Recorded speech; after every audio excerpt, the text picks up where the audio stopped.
Estamos acá de vuelta, terminando como siempre los programas. Nada, viene el momento bodrio. Para mí es el momento bodrio.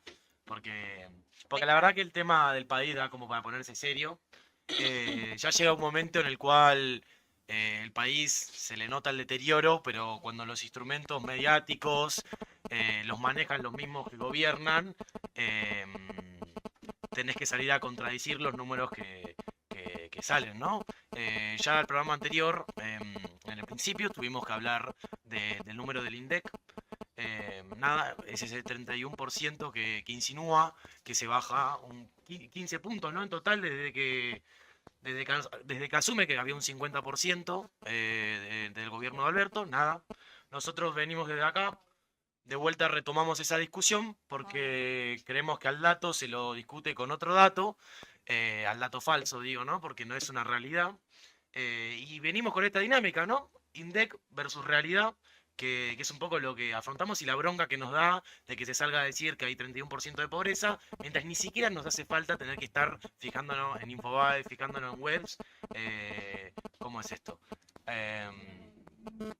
Nada, ¿alguno quiere continuar? Sí, Yo creo que le podemos ir pasando la pelota a Milei. sí, acá hay un que videito. En sus redes dice lisa y llanamente lo siguiente.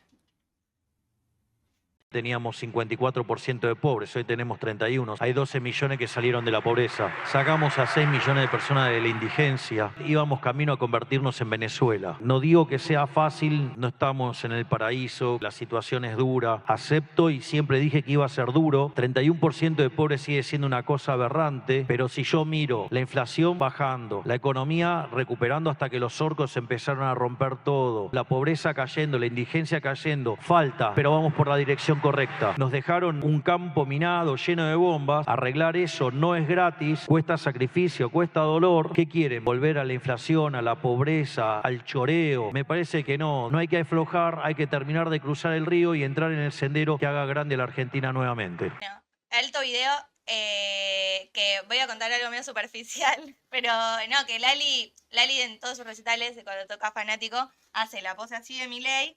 Y esta vez hizo el 3, hizo toda la mano esa, que inclusive podríamos haber buscado memes, pero le ponen temas al chabón. Es que ¿Viste? parece que está tocando... le ponen temas y le tienen que dar su carpetita de apego porque lo de la mano es raro. O sea, que tenga algo en la mano, porque todo así queda como medio Y loco. que tenga algo en la boca también, porque las pelotudeces que dice... Sí. Es una pelotudez que se transformó en una mentira oficial porque el INDEC es el Instituto Nacional de Estadística y Censo de nuestro país y le da la derecha al presidente en que hay 31% de pobreza y él es el responsable de haber hecho dicha baja. Y lo que hay que aclarar, que es lo primero que aclaran los compañeros del INDEC, que después vamos a estar pasando su video, es que la comparación que hace Milei es de su gobierno con su propio gobierno. Y de entrada hay una devaluación del 120%, nos las acordamos porque el dólar oficial saltó de 400 a 800 de la noche a la mañana y ahí se explica la primer caída de la pobreza, que después sí hay un levantamiento, porque la gente labura también. O sea, tampoco hay que darle mérito a este gobierno porque 15 a 20% haya salido una situación de pobreza porque esté laburando 10-12 horas por día. Es una situación lógica de reactivo porque estábamos como muy abajo. Sí, totalmente. Igual, sí, como para mí se reactivó, pero para mí el próximo video que tenemos sobre la Baña explica un poco esto de cómo, o sea, qué es ser pobre, o sea, cómo ellos calculan eso. Porque, digo, está todo bien, sacó 12 millones de personas de la pobreza. Digo, Que la metió él. y me metió a mí. Fue como, ¿entendés? Sí. Digo, como tipo rey, no llego, nadie con el que hablo llega. Y la comparación desde el vamos es insostenible porque estás comparándote con vos mismo y supuestamente decís en los medios que lo comparás con el gobierno de Alberto Fernández. Entonces, desde el vamos hay un error de fechas ahí grave, considerable. Y después Marco Lavagna dice, quien es el presidente del INDEC, lo siguiente. Sí. Pero la encuesta que estamos usando tiene 20 2004, años. claro. La que hay ahora disponible para usar es del año 2018 que se terminó. Es la que justamente ya está, nosotros terminamos los trabajos en el mes de marzo, Sí. marzo de este año. Sí. Estamos esperando poder implementarla. estamos en momentos también no los más indicados para hacer estos cambios que son muy, muy sensibles. Esperamos hacerlo lo más ¿Por qué? pronto posible. Por las elecciones. ¿Decís? La parte electoral siempre son índices que, como vos decías al principio, generan mucho ruido para un lado o para el otro. Bueno, clarito. Ahí está. Bueno, ahí nos explica un poco, de dónde sale el número y cuál es el método, y ahí claramente nos cuenta que hay un método antiguo de cómo medir la pobreza. Nada, el mundo avanza, pero no, cómo medir la pobreza no avanza. Sí, muchas Eh, tarifas han dejado de estar subsidiadas y han aumentado también el consumo de servicios, porque hoy en hogares pobres se consume Netflix también. O sea, hay un montón de nuevos gastos que tienen las economías de los hogares que tienen que ser tenidas en cuenta por los institutos de estadística y sobre todo la cuestión tarifaria. Si vos le sacás los subsidios a un montón de hogares, tenés que tener en cuenta eso, hermano, y no se lo tuvo en cuenta, y esa es la medición, y lo reconoce el que maneja el INDEC, ¿se entiende? O sea, ya el dato de por sí es muy flojo. El tipo que maneja el INDEC sale a decir al aire que no, sí, tenemos un nuevo método para medir la pobreza, pero por época de elecciones no podemos implementarlo. Nada, también para sumarlo un poco a esta imprecisión que tiene el INDEC con los personajes que traducen el instituto, tuvo unas pérdidas el INDEC en el 2025. Pérdidas me refiero renuncias.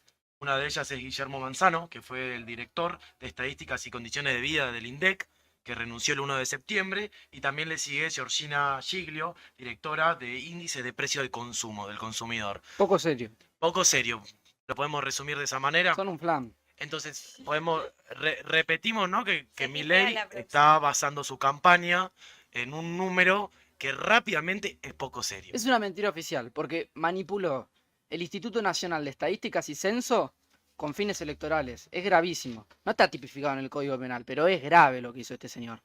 Y para poder Sí. sumarle un poco, y con esta idea del INDEC, se nos suma también otro instituto que maneja estadísticas y censos, pero de Buenos Aires. De la ciudad de Sí, Buenos de Aires. la ciudad El de Buenos IDECBA, Aires. un instituto mucho más serio en la cuestión metodológica, que no usa mediciones de hace 20 años, desde el 2004. Es más detallado. Como Está más, actualizado, o está más sea, actualizado. Está actualizado. Sí, importante. el IDECBA fue este martes que salió el informe. Este más. Este martes, 650.000 personas en la pobreza. 650.000 personas en la pobreza en Cava, siendo 3 palos de personas. O sea, es un 21% de pobres. Y con respecto al año pasado, un 37% más de pobres. No, 37.000 37.000 personas más pobres. Después, por otro lado, espera, no sé cómo le No, llamo. pero para repetir este número. ciudad más nacional, rica del país. Cava. Cava, que no es el distrito, la ciudad que tiene más población, provincia de Buenos Aires tiene más Densidad población que poblacional. ciudad, Listo, más población. pero de todas maneras, Cava tiene 3 millones de personas Sí. y se identifica que subió la pobreza. Sí, Entre Ríos, la capital de Concordia, por Argentina. ejemplo, punto y aparte, no tiene nada que ver el gobierno actual de Milei, es una cuestión histórica, tiene 50 puntos de pobreza. Entonces, el número 31% de pobreza no se refleja ni siquiera con los institutos locales que hay en las distintas provincias. Claro. Y estaría bueno ya ir pasándole la palabra a los compañeros, a los trabajadores sindicalizados del INDEC, que han hecho un video que quizás no es muy entretenido ni tiene música, pero que exponen de manera textual cómo se manejó este gobierno.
Gracias. Bueno, Bien. bueno.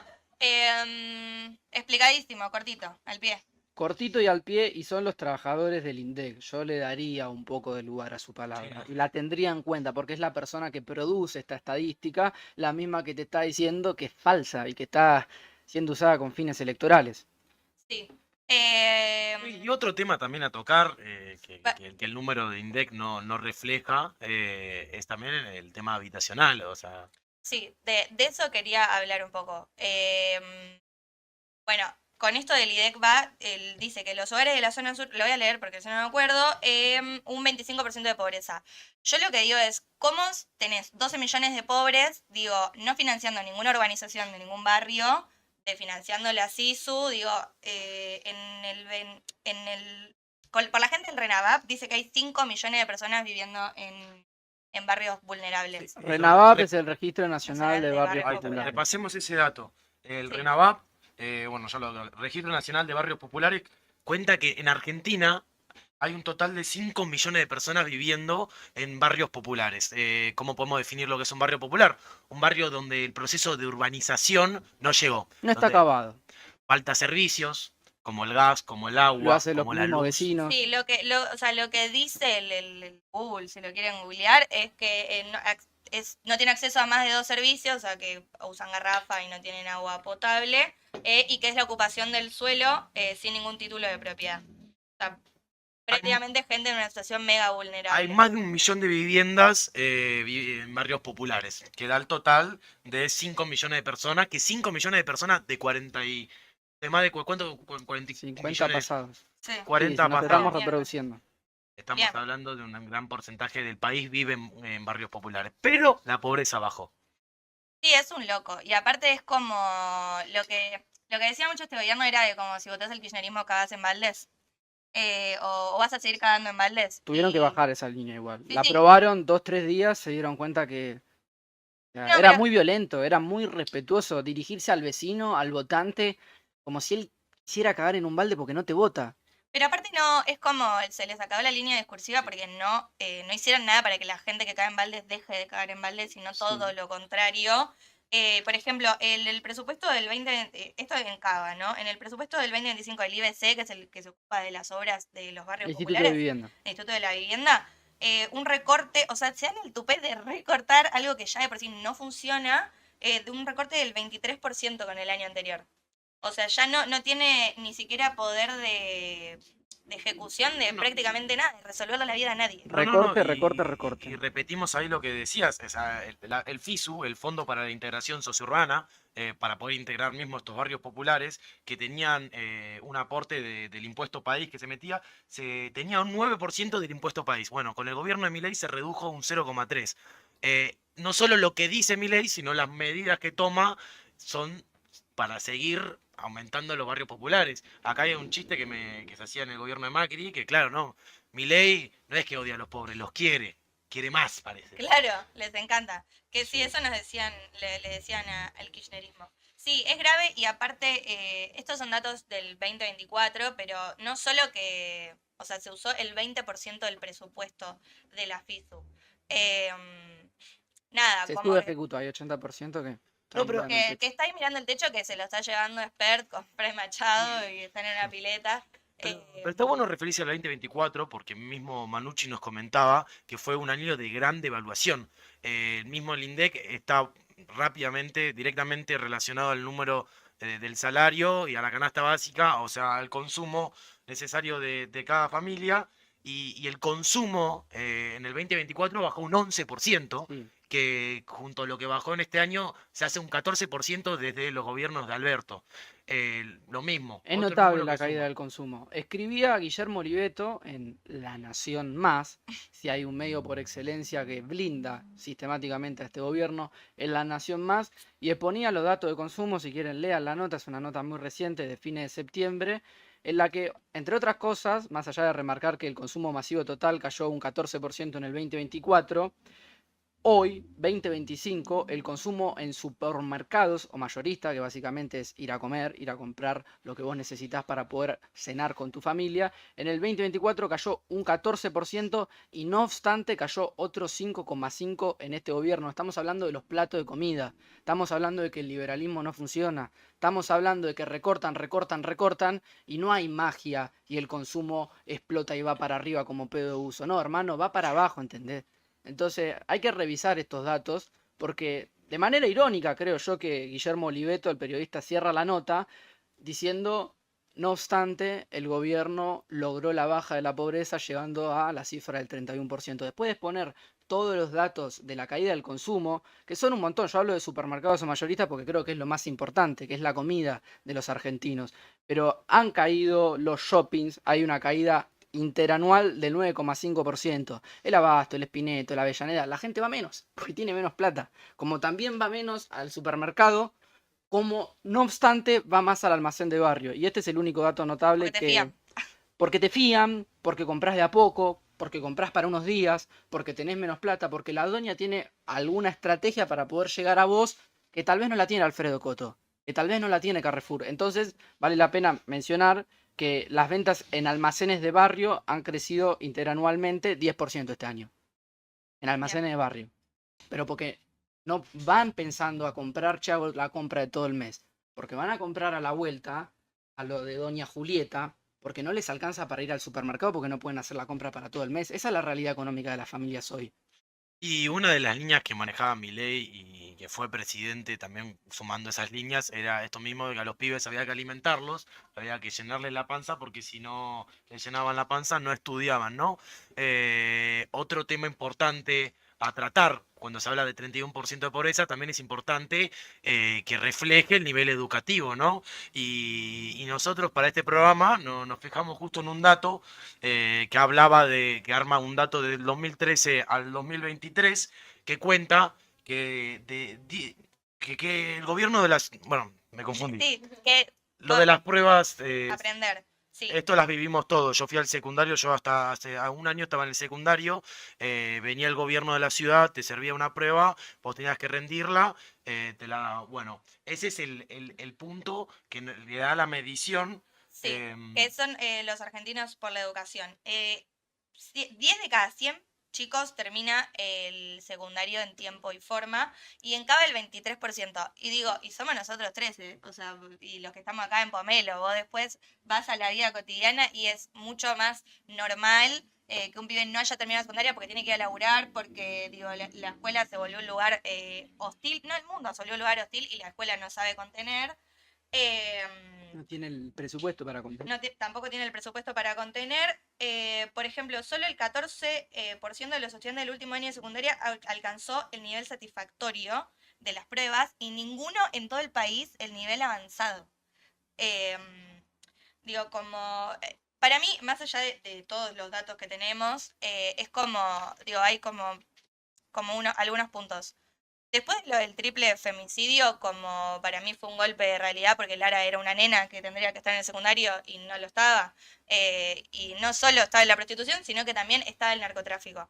Nosotros somos 3 personas que militamos en Soldati hace ya muchos años y lo vemos como la escuela no contiene. No contiene no es porque no quiere, es porque tampoco los maestros llegan a fin de mes y eso hace que todo esté más como catrasca.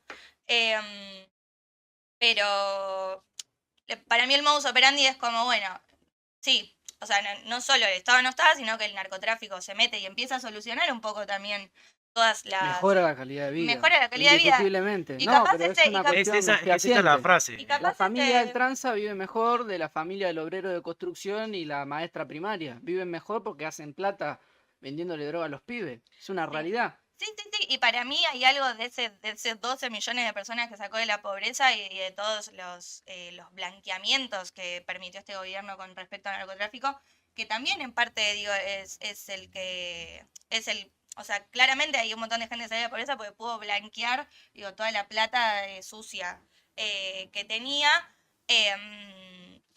Nada, con respecto a eso es como, bueno, el modus operandi de este gobierno es donde nosotros no vamos a hacer cargo de prácticamente nada, el narcotráfico va a educar a nuestros pibes y se va a hacer cargo de de todo de todo esto, y encima nosotros vamos a tener la gran idea de mandar al Congreso una ley de baja imputabilidad para que haya, o sea, para que los pibes de 16 años que no están contenidos por nadie, que a nadie le interesan, vayan presos. Cárcel o bala. Porque aparte la cárcel La suele ser línea, el la mejor línea lugar. discursiva de José Luis Esper. sí. Cárcel o bala. Yo me estaba preguntando la otra vez, o sea, él se merece una bala mismo dicho por él. O sea, Claro. el que roba bala, ¿cuánta guita te No, pero lleva? él vende droga. Ah, Ah, es distinto.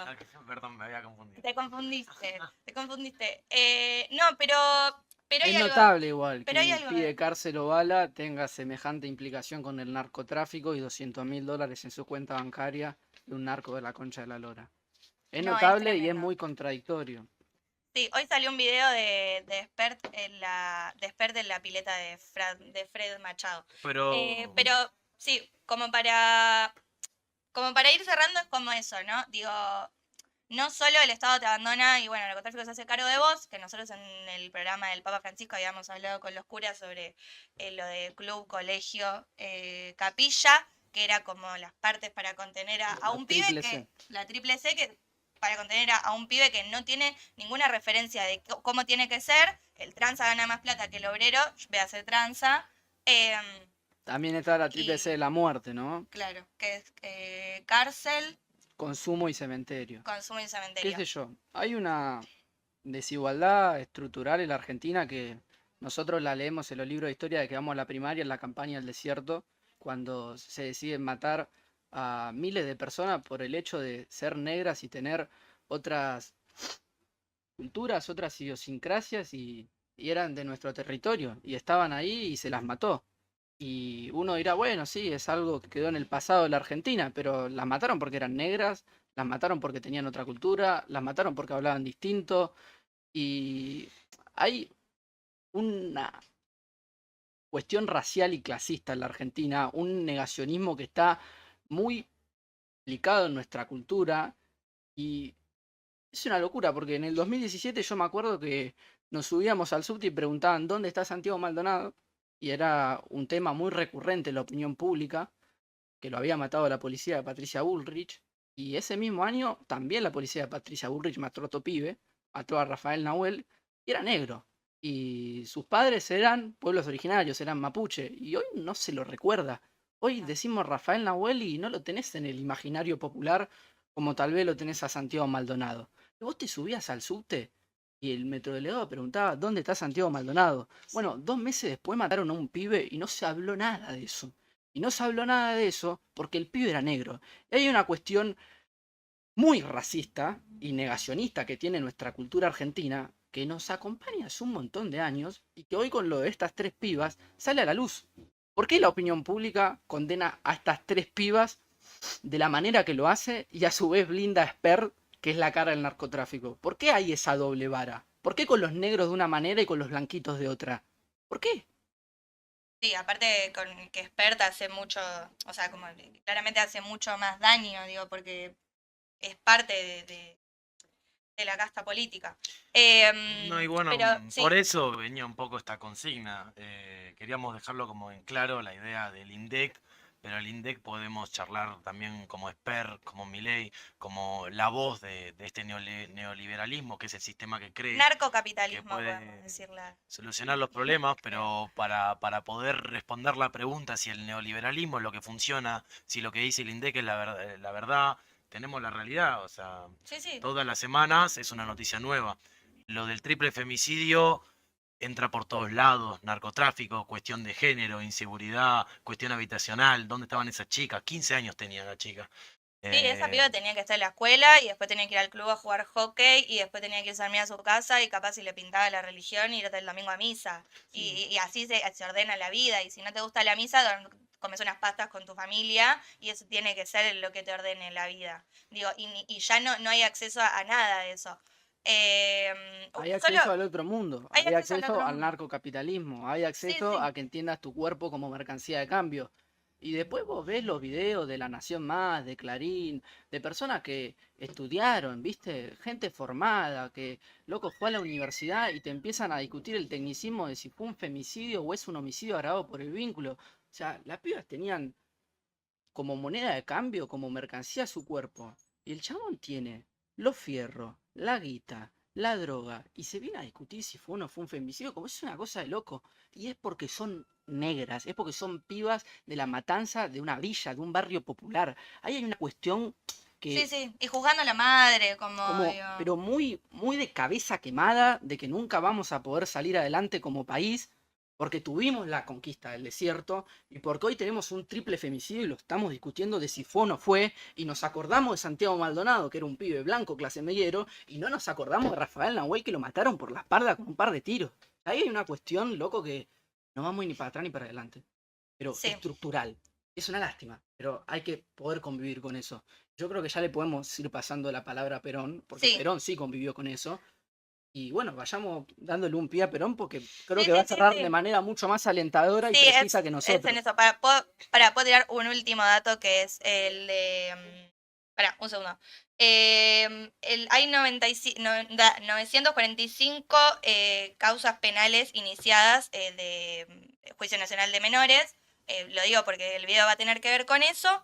4,2% más que el año pasado y el 57,1% no había tenido causas con anterioridad. O sea, son todos pibes que se iniciaron en este mundo este año. Nos despedimos, lo dejamos a Juan Domingo Perón contando cómo se tiene que manejar un país y qué Y opinaba la sobre... importancia del Estado, ¿no? Como que nosotros tenemos medio configurado lo que es el Estado y sus accionares, pero nos cuenta cuál tendría que ser su rol. Chao. Nuestro gobierno siente la responsabilidad de su función y siente también que en este orden, que es el más importante, tiene mucho que hacer y puede hacer mucho. Y está decidido también en esto a cumplir con su deber. Y el método que emplea no es el método coercitivo, es el método persuasivo. Nosotros queremos que cada uno de ustedes sea un buen hombre. Y para eso lo queremos convencer de la ventaja de ser un buen hombre y no llevándolo a la cárcel después si resulta un mal hombre. En esto, como se hace con la salud, queremos prevenir para no tener que curar. Hace poco un criminalista visitaba Buenos Aires y me fue a ver y me dijo: dígame qué piensa usted de los reformatorios para la criminalidad infantil. Y le dije que es una barbaridad. Y dice: ustedes no tienen, yo quiero que se termine. Le dijo: lo poco que hay todavía estoy terminándolo. Lo que yo quiero es que no haya chicos delincuentes, no que haya instituto para encerrar a los delincuentes infantiles. Y le dije: por esa razón nosotros hemos mejorado las condiciones de vida de la población, porque la delincuencia sale de esa miseria, de ese dolor y de esa sordidez del hogar popular. Queremos que el chico tenga su privilegio, porque teniendo su privilegio está mejor inclinado a producir buenas acciones y no a desviarse sobre los malos caminos. Queremos asimismo que esté bien comido, que tenga diversiones, que, en fin, que tenga lo que debe tener un muchacho para que no se incline mal. Y si a pesar de eso se inclina mal, nosotros nos inclinaremos al camino de readaptarlo, de meterlo al buen camino del cual no debe haber salido, pero no de encerrarlo en un reformatorio. Me dice: de manera que usted es contrario. Yo soy contrario a los reformatorios y a todos los que piensan en que el reformatorio puede ser un remedio para la juventud o para los chicos del favelas. Nuestro gobierno siente la responsabilidad. Y nosotros no tuvimos delincuencia infantil. ¿Por qué? Porque en Buenos Aires más de 50.000 muchachos tenían sus clubes. Se crearon 90 clubes de barrios, donde tenían en lo posible cancha de fútbol, de básquet, boxeo, gimnasia, en fin, todas las actividades deportivas. Esos clubes los hacía el Estado y se lo entregaba a los vecinos que lo administraban y lo llevaban adelante. Por otra parte, las escuelas profesionales, donde el chico iba, recibía un salario y a la vez estudiaba. Después de recibirse de operario, iban a la fábrica, estaban 3 años. De ahí podían pasar a las escuelas de aplicación, que eran escuelas para formar sobrestantes, jefes de talleres, etc. Después de estar allí, iban nuevamente a la industria, y estaban 2 o 3 años, y entonces tenían derecho a ingresar a la universidad obrera, de donde salían ingenieros de fábrica en cada una de las grandes especialidades de la industria. Eso fue para la masa. Es decir, en esto se contempló un panorama de conjunto y se hizo la conquista más grande, fue que allí la universidad se llenó de hijos de obreros, donde antes estaba solamente admitido el oligarca, porque la forma de llevar al oligarca es poner altos aranceles, entonces solamente puede ir el que los paga. Nosotros suprimimos todos los aranceles. Para la universidad no había ni derechos de exámenes ni nada, era gratis, totalmente gratis, el Estado pagaba eso. De manera que tanto el pobre como el rico podía ir. Era un crimen que estuviéramos seleccionando materia gris en círculos de 100.000 personas cuando lo podíamos seleccionar en 4 millones, que hubieran salido más abundantes.